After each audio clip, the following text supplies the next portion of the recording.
Bonjour, bienvenue dans une nouvelle interview d'une femme inspirante et audacieuse. Et aujourd'hui, en interview, c'est Karina Fejoero qui est venue nous dire qu'est-ce qui fait d'elle une femme audacieuse et inspirante. Bienvenue Karina, merci d'avoir accepté de faire cette interview et de pouvoir inspirer d'autres femmes à oser suivre ce chemin des femmes audacieuses et inspirantes.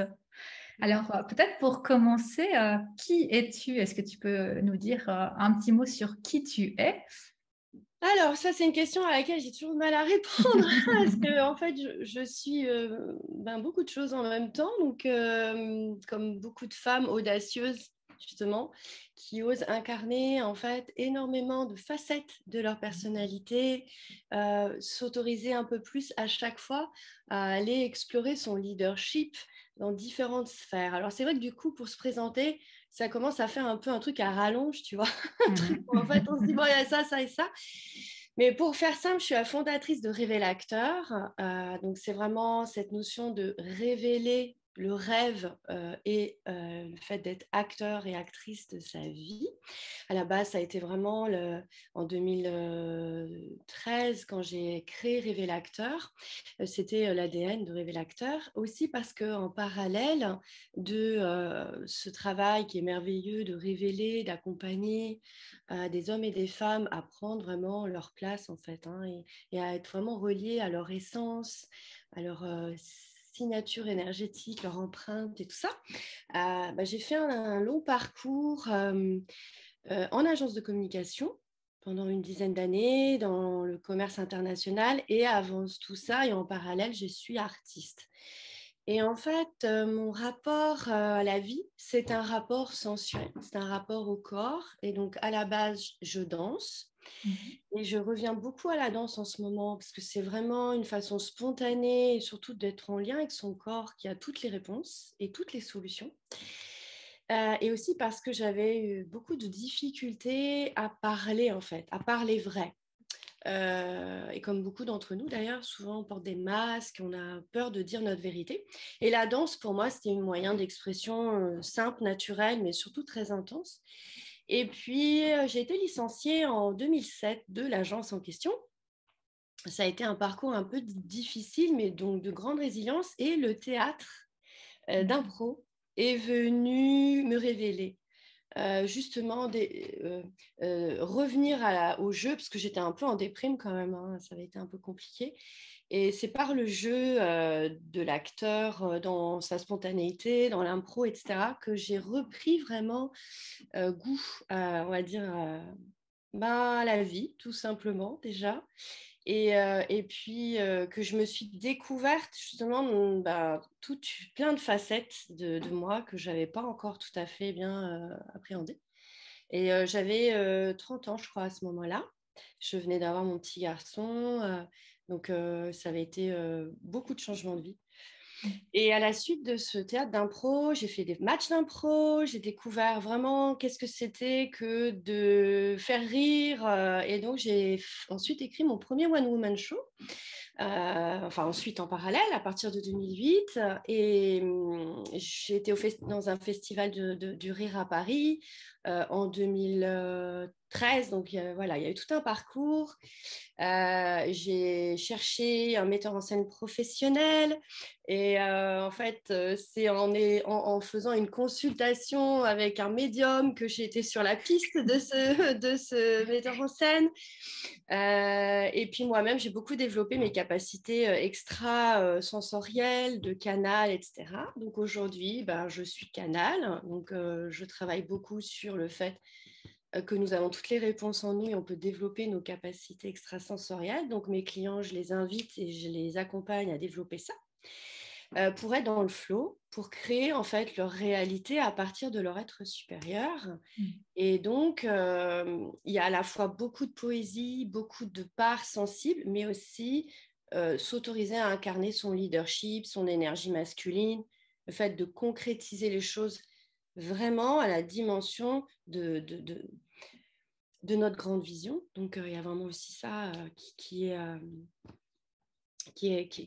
mis en lumière dans le travail qu'on fait. Donc, je suis business mentor Et je travaille sur tout ce qui concerne aussi la prise de parole en public.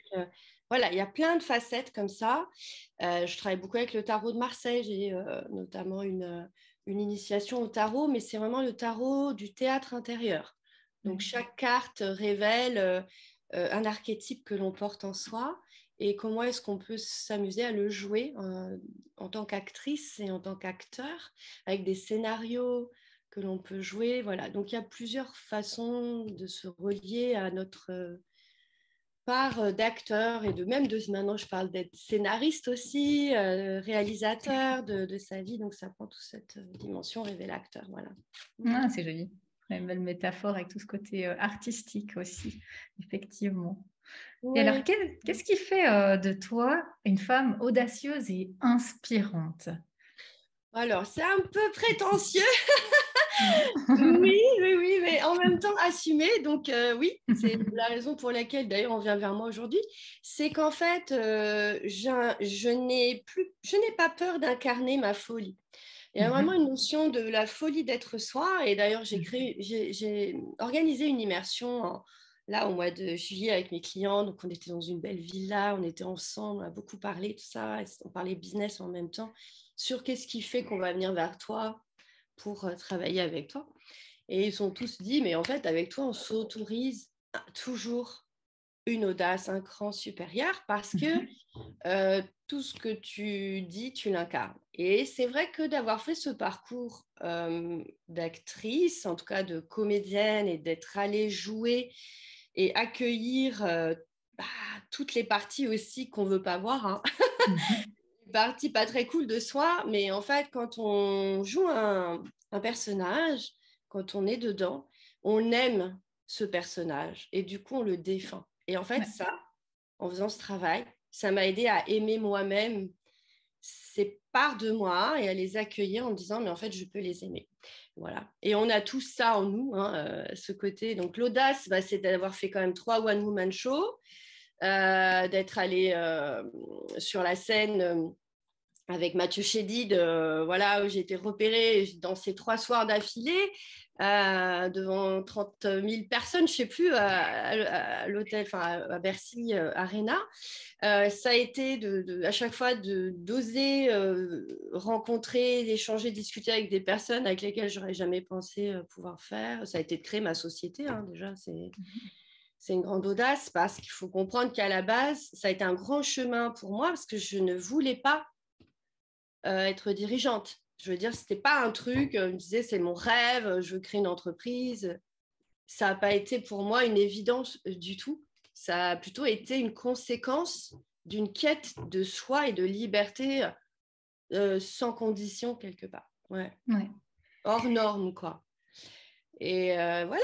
Et puis l'audace, bah, c'est de m'amuser tous les jours, hein, en fait. Ça aussi, c'est une vraie audace, compte tenu de si on, selon le monde comme on le regarde aussi, de s'autoriser à se dire, bah, en fait, oui, il y a une partie que l'on peut observer comme étant dramatique, parce que c'est vrai, mais dans l'art dramatique, il y a toujours un espoir. Voilà, il y a toujours dans la quête du héros auquel on s'attache, dans une série, un film, bah, il y a le climax, quoi, le moment où ça devient une catastrophe pour le héros et bah, comment on voit comment il s'en sort, quoi. Et moi, je suis toujours celle qui me dit, mais il y a toujours une solution, on peut toujours y arriver, il y a toujours un moyen d'aller chercher ce Graal un peu, tu vois. Ouais, ouais, exact. Ouais, voilà.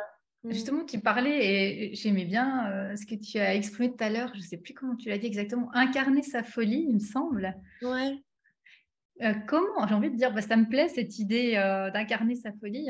Et pour Mm. les personnes qui vont regarder cette interview, hein, comment elles peuvent faire en se disant qu'elles sont vraiment au début de, de cette incarnation, Mm. pour oser faire une petite action pour incarner leur folie? Est-ce que tu aurais une petite piste à leur donner pour qu'elles puissent faire un premier pas en osant être vraiment elles comme ça? Alors, moi, j'ai eu quelques exemples de mes clients, tout simplement. Euh, c'est des petites choses parfois qui changent beaucoup. J'avais une de mes clientes qui voulait absolument, dans un magasin, en fait, elle n'osait pas aller demander une clé.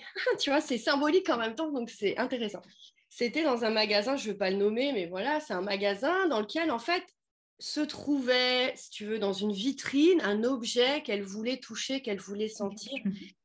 Et je crois que je ne sais plus, c'était genre un pendule. Et elle était en train de basculer justement dans le côté un peu plus spirituel de son être, mais il fallait qu'elle l'accepte. Et il fallait qu'elle... Ah non, c'était des bols tibétains. Voilà, je me souviens. Parce qu'il y avait tout un jeu derrière. Donc, ça a été de se dire, mais en fait, je vais oser demander la clé au magasin pour tester tous les bols tibétains pour choisir le mien dans ce magasin. Et en fait, ça paraît peut-être très anecdotique, mais quand on doit assumer une part de nous qui est en train de se révéler, et du coup, on l'assume en public, parce qu'encore une fois, c'est en public que finalement, les choses, pour nous, se débloquent le plus rapidement. En tout cas, c'est ce que j'ai constaté avec le théâtre d'impro en public. Pourquoi ? Parce qu'on sort de son rapport à soi, avec soi, pour finalement l'exposer. Et plus on l'expose, au public, au regard des autres, plus on guérit une part de nous qui a besoin d'être débloquée sur l'audace, justement. Donc, tout ce qui nous amène, en fait, à faire des choses en public qui, en fait, sont pour nous, on se dit, mais jamais je pourrais faire ça. Ça peut être de sortir avec un costume complètement délirant, aller acheter son pain. Ça, c'est quelque chose que une de mes clientes l'a fait, quoi. Elle est sortie en costume de licorne, bon, voilà, chercher sa baguette. Et en fait, plus elle le faisait, plus c'était dingue, plus elle s'amusait, plus il y avait de la complicité. Je parle de costume de licorne, mais tu peux aller avec un nez de clown, enfin, bon, voilà. En fait, c'est toutes les actions qui sont décalées par rapport à qui on croit être à un moment donné pour jouer. Et donc, ça nous amène à jouer, en fait. Donc, à chaque fois que, je ne sais pas, ça peut être se mettre toute nue si on ne l'a jamais fait et de nager dans une rivière. Là, on n'est pas obligé que ce soit en public, mais c'est un rapport à notre corps aussi que souvent je remarque qu'on n'a pas, on ne s'autorise pas ce genre de choses, par exemple. Ça, c'est aussi quelque chose, je trouve, de très puissant pour se connecter à soi et se dire, en fait, je l'ai fait et c'est un vrai plaisir de le faire. Donc, il y a une notion de plaisir et en même temps d'un peu de presque parfois un peu outrageux. On se dit, oh là là, j'ai jamais osé faire ça. Voilà, je ne sais pas si je peux te donner d'autres exemples, mais c'est ça. C'est vraiment ce moment-là où on se dit, mais est-ce que je suis chiche ou pas chiche, quoi. Voilà. Cap ou pas cap, oui, c'est vraiment ça. J'aime bien cette idée, comme tu dis, de se challenger, puis de se dire une action que je sens que ça me titille, que ça me fait plaisir, mais en même temps, c'est pas facile, ça me gêne un peu. Et puis vraiment de se dire, allez, j'y vais parce que j'ai envie d'essayer et d'aller chercher cette action. Ça peut être un joli défi pour les personnes qui sont là. Alors, il y a un autre truc qui me terrorisait. Alors, je ne sais pas l'audience, les personnes qui vont écouter, mais si ça leur parle, mais souvent ça parle. C'est le fait de prendre un micro dans une assemblée quand il y a une question à poser. Que je sais pas, la fin d'une conférence. Et là, moi, je sais qu'on dirait pas, mais en fait, je tremblais de me dire, mais ma question, est-ce qu'elle va être intéressante? Est-ce qu'elle va être bien posée? Est-ce que je vais pas me liquéfier? Est-ce que je vais réussir à me mettre debout, par exemple, aussi, encore plus avec ce micro dans la main pour poser ma question au monde et aux experts qui sont là. Ça aussi, je trouve que c'est quelque chose qui est... Enfin, voilà, ça fait partie des défis qu'on peut se donner en conscience et avoir beaucoup d'amour pour soi quand on le fait. Ne pas chercher le résultat, de se dire, le résultat, c'est de l'avoir fait, en fait. C'est ça, exact. C'est vrai, c'est vraiment ça. Pas chercher, comme tu dis, la performance, mais juste l'action. Et finalement, comment on le fait, c'est pas si important, mais c'est d'oser faire ce pas et puis après de se dire, waouh, je l'ai fait. Et finalement, ça s'est bien passé. Finalement, c'était pas si difficile que ça. Et puis, comme tu disais, quand on commence à faire une chose qui nous paraissait mais complètement folle, on se dit, non, mais jamais de la vie, j'aurais pensé oser faire ça. Puis finalement, c'était tellement facile. Alors, qu'est-ce que c'est la prochaine chose que je vais pouvoir oser faire maintenant? Et puis, on ose toujours plus, hein, effectivement, quand on commence à démarrer par une première action comme ça, un peu extravagante pour nous, effectivement. Oui, extravagante. Et surtout, ce qui est important, c'est que ça nous nourrisse vraiment. Je sais que par exemple, une de mes audaces de l'année dernière, ça a été de faire une interview en anglais avec un Américain, un coach américain que j'adore, qui a écrit un livre qui s'appelle The Big Leap, le grand saut. Et il a été très peu interviewé par des coachs et des mentors françaises ou français. Et en fait, j'ai eu l'audace de le contacter en janvier de l'année dernière via Instagram et il a dit oui. Et en fait, donc ça s'est fait en septembre et cette interview, elle est sur ma chaîne YouTube d'ailleurs. Et en fait, je me suis dit, mais ça, c'est quelque chose qui va me nourrir parce que son livre, et surtout, je voulais le remercier. Je pense qu'il y a un ingrédient que l'on peut aussi, et c'est pour ça que je dis d'avoir beaucoup en fait de gratitude pour soi, mais aussi pour toutes les personnes qu'on va rencontrer sur ce chemin d'audace qui vont nous soutenir. Des fois, c'est des micro-gestes, c'est un petit sourire, même un grand smile ou un petit encouragement et chercher ces points d'appui, de complicité qui vont nous aider à nous dépasser. Et quand on a ce rapport au public, comme j'ai appris en fait, au fur et à mesure où j'ai eu de moins en moins peur de l'autre, eh ben, on se rend compte qu'en fait, la majorité des personnes, mais vraiment, elles ont envie de nous voir nous éclater, de voir qu'on les amène justement à changer aussi leur trame, leur matrice, leur vision des choses, parce que la folie d'être soi autorise les autres à aller se rencontrer dans cette intériorité qui est celle de l'enfant, quoi, en fait, et qui souvent a été brimée, ou voilà. Et bon, bah, du coup, plus on y va, plus on se dit effectivement, bah, qu'est-ce que je fais? C'est quoi le prochain challenge que je vais offrir ou proposer ou faire pour moi-même? Voilà, moi je sais que j'ai fait par exemple un saut en parachute, j'aurais jamais pensé pouvoir le faire et j'ai réussi grâce à un groupe dans lequel j'étais. Donc c'est bien ce que j'appelle nos alliés aussi, quand on commence à mettre un pas, c'est l'esprit de troupe quand même dans le théâtre, c'est pareil. Avoir des alliés de folie aussi, ça aide. Oui, effectivement. Et je pense que ce que tu partages, c'est vraiment ça, c'est que quand on commence à oser montrer sa folie, les autres, il y a ce regard aussi un peu, waouh, elle a osé, et puis se dire, mais attends, si elle a osé, moi aussi je peux oser. Et puis ça amène un peu cette vague justement de dire, allez, on y va, on y va, on y va. Et c'est ça qui est aussi intéressant et puissant, hein, cette contribution à amener à d'autres personnes à se dire, ah, mais oui, mais pourquoi moi, je me prive de sortir comme ça ou de faire ça Bah, j'y vais. ça, alors j'ai une Effectivement. autre anecdote. Dernièrement, ce qui est assez drôle, c'est qu'en fait, moi, je fais un live par jour sur Facebook et depuis presque un an. Et en fait, j'ai un de mes clients là qui m'a dit qu'en fait, il m'avait choisi parce qu'il avait vu mes poils sous les aisselles pendant un live. Et donc, déjà, le fait d'oser faire des lives tous les jours, c'est déjà une audace parce qu'il faut quand même avoir de la matière. Mais bon, tu sais, tu te dis avec ton mental, bah, je vais apporter du contenu, je vais contribuer à ma communauté ou aux personnes qui vont se connecter. Et en fait, c'est pas du tout ce qu'on pense qui fait qu'on vient te chercher. C'est l'audace. Bah, tu sais, quand tu parles, tu as les bras qui se lèvent et d'un seul coup, bah oui, parfois ça m'arrive. Et donc, lui, il m'a dit ça. Alors, c'est le premier, on va dire, homme qui arrive dans mon univers et qui me sort un truc pareil. Je me suis dit, ah, d'accord, donc c'est mon côté viril, si tu veux, finalement. Et il me dit, mais en fait, je me suis dit, cette fille est folle. Et elle s'assume jusqu'au bout des poils, quoi. Et ça, c'est d'où ce thème de poils, parce que dans mon spectacle, j'ai une esthéticienne qui, du coup, sublime les sexes féminins. Elle s'appelle Natacha, et ça revient. Bon, je suis d'origine portugaise, donc les poils et nous, c'est toute une histoire. Et là, je me suis rendu compte que, bah, en fait, c'est ça qui a fait que ça a déclenché un mentorat extraordinaire, d'ailleurs, avec cette personne. Et j'ai une deuxième cliente qui m'a dit, bah, j'ai jamais osé te le dire, mais c'est parce que je t'ai vu aussi avec des poils comme ça sur les jambes que je me suis dit, mais je vais la prendre comme mentor. Alors, tu vois, le truc, tu te dis, mais en fait, c'est s'assumer. Et je dis pas qu'on doit tous être poilus, mais quand même, c'est assez marrant, quoi. Je me suis dit, mais en fait, c'est pas du tout là où je pensais que ça pouvait embarquer les gens, c'est dans le côté, du coup, nature, en tout cas pour ma part. Ouais, puis ce côté, je trouve, d'incarner ce que l'on dit et vraiment dans Mm. sa totalité.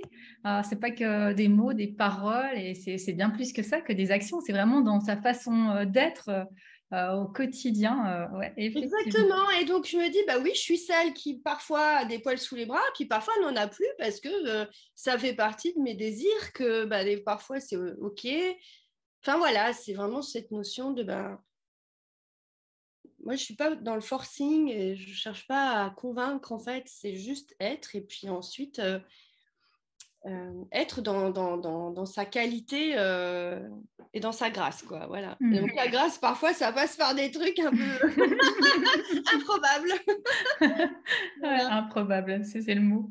Ouais. Et alors moi, l'action que j'aimerais te poser pour terminer, c'est si tu as un petit secret pour les personnes qui vont écouter par rapport à la peur, est-ce que tu te souviens ou est-ce que tu aurais une piste de qu'est-ce qui a fait que tu as réussi à dépasser tes peurs et vraiment te dire, OK, là, moi, quand j'ai cette astuce, je peux faire n'importe quoi, plus rien ne m'arrête, j'ai peur de rien. En fait, je pense sincèrement que ce qui m'a débloqué, c'est que je me suis détachée du résultat.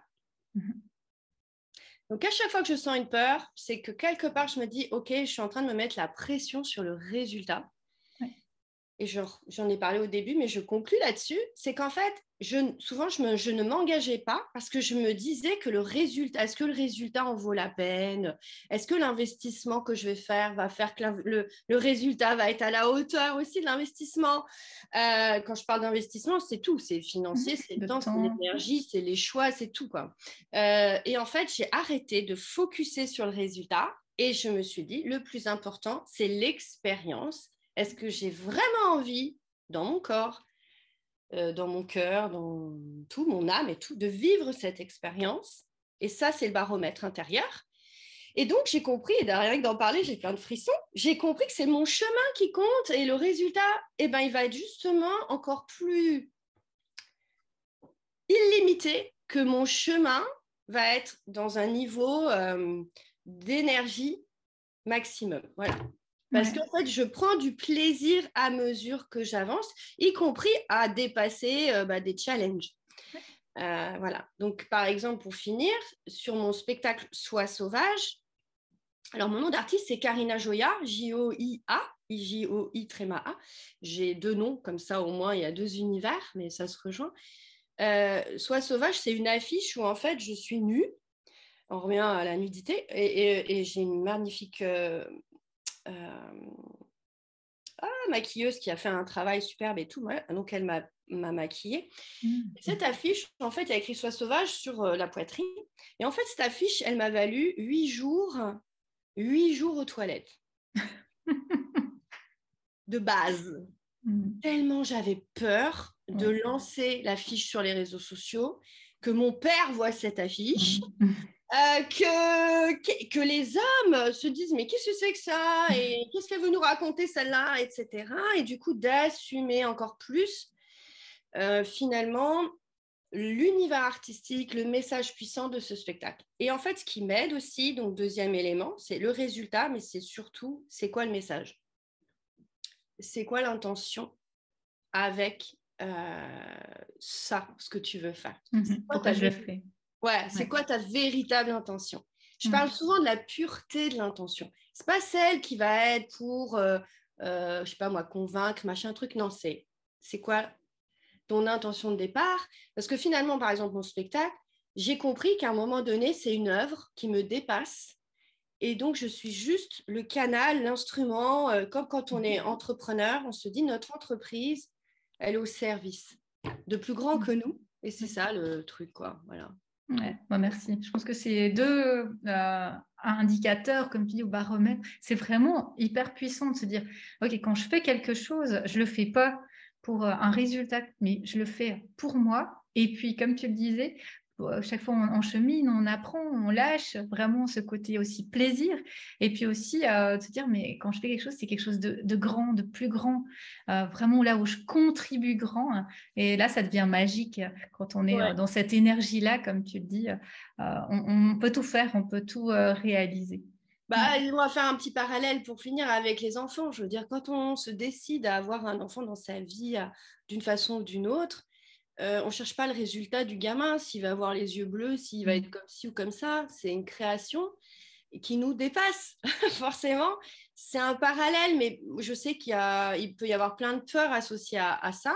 Bah, c'est la même chose, finalement, qu'on peut avoir en parallèle et se dire que en fait, on trouvera toujours les solutions à ce qui va se présenter à nous pour les dépasser. Ouais, je pense surtout, comme tu dis, si c'est juste pour nous, si c'est ça qui nous appelle et qu'on sent Mm. fort cet appel, forcément qu'il y a une opportunité, une solution, quelque chose qui va être là, quoi qu'il en soit, effectivement. Oui, il y a juste, moi j'appelle ça le baromètre d'intensité. Euh, Baromètre d'intensité. Mhm. ouais, c'est-à-dire qu'on sent l'intensité de ce que ça va venir produire chez nous ouais, comme intensité. Et ça, c'est vraiment le travail notamment du jeu de l'acteur qui m'a permis d'aller comprendre ce truc-là et qui fait que d'ailleurs on est très magnétique, très charismatique. C'est l'intensité de l'être, l'intensité du jeu. Et bon, bah voilà, il y a des acteurs qui sont extraordinaires parce qu'ils sont dans cette intensité, Ouais, qu'ils diffusent parce qu'ils sont branchés à ça en eux, quoi. L'intensité de la vie, quoi, voilà, tout ouais, simplement. très juste. Et Voilà. ce qui me vient aussi, suite à ton interview ici, c'est ce côté, bah, tu parlais d'enfant, mais Mm. ce côté vraiment d'enfant intérieur et puis de l'enfant qui, lui, euh, il s'en fout, quoi. Il fait ce qui lui plaît, il fait ce qu'il aime, il dit ce qu'il a envie de dire. Et il est vraiment un peu, pour moi, ça me vient toute cette image de cette folie d'incarner vraiment qui il est, sans limite. Et Mm. s'il veut être tout nu, il est tout nu. Et s'il veut dire quelque chose, il dit quelque chose. Et s'il veut jouer, il joue. Et puis il y a vraiment cet aspect-là qu'on perd au fil du temps et puis qui, moi, me vient quand tu t'exprimes aujourd'hui. Il y a cette image tout de suite qui me vient de cet Mm. enfant qui s'autorise juste à être, point. Alors, il s'autorise et ce qui est chouette, c'est que du coup, il autorise les autres. Et dans une cour de récré, quand on est là-dedans, on se dit, mais pour moi, l'audace, c'est de voir jusqu'où on peut aller trop loin. Voilà. Ah ben là, j'y vais. Est-ce que c'est trop? Est-ce que c'est pas assez? Ben, c'est de voir ça. Et il y a eu notamment des études américaines là, qui ont démontré que euh, pour résoudre des problèmes en coopération, eh bien, les enfants de maternelle sont beaucoup plus habilités à créer une tour avec des spaghettis qui tiennent, avec je sais pas quoi par-dessus, enfin voilà, que des ingénieurs. Voilà. Parce qu'il y a tout un mode opératoire entre eux, entre les enfants, où on n'est pas dans la compétition, mais on est dans la Ouais, coopération. Voilà. Donc, ouais, c'est génial. c'est vraiment cette notion de se dire, la troupe, les alliés aussi, nous aident à dépasser à chaque fois des paliers d'audace. Et franchement, ensemble, on est plus fort en fait. Donc il y a aussi ça, cette notion de si on est seul dans son coin, ça sera plus difficile. C'est pour ça qu'il y a des mentors, des coachs, mais aussi des communautés. Faut trouver en fait sa tribu, comme je dis souvent. Voilà. Ouais, Dans très sa juste. tribu d'âme, c'est exponentiel. Voilà.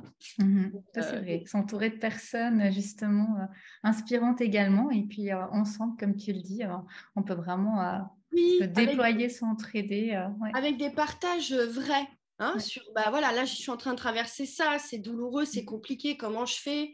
Parce que Dieu sait si on a des trucs à résoudre aussi intérieurs, vis-à-vis même des parents et tout. Je veux dire, on n'a jamais fini hein, jusqu'à Mhm. la fin. Mais c'est tellement incroyable de comprendre que l'autre aussi, de par son expérience, peut venir nous donner une clé, quoi. Voilà. Donc, Ouais, clairement. c'est chouette.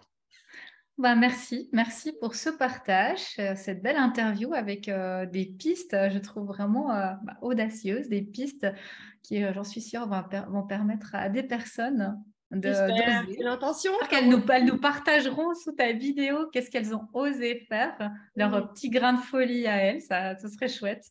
Complètement. J'ai trop hâte de lire ça. J'ai trop hâte, vraiment, vraiment. Voilà. Ouais, Merci, merci beaucoup, Karina. avec plaisir. Belle suite à toi dans tes beaux projets et à bientôt. À bientôt. Merci beaucoup. Au revoir tout le monde.